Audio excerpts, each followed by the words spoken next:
एक दिन जंगल में शेर बहुत भूखा था। उसने डायनासोर को देखा और दिल में सोचा, ये तो बहुत बड़ा है, अगर मैं इसे खा लूं तो हफ्तों पेट भर जाएगा।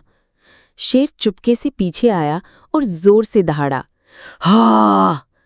डायनासोर मुस्कुरा कर बोला, शेर भाई, तुम मुझे खाने की कोशिश मत करो, क्योंकि मैं तुम्हें एक राज बता सकता हूँ।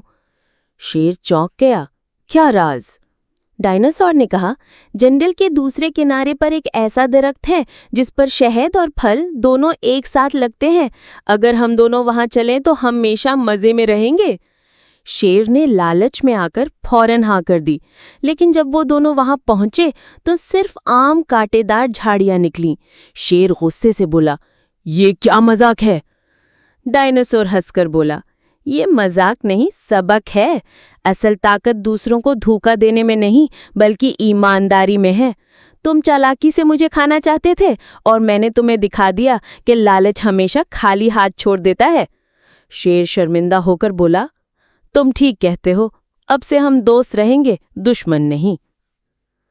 नतीजा, लालच और चालाकी हमेशा नुकसान देती है, जबकि ईमानदारी और दोस्ती फायदा देती है।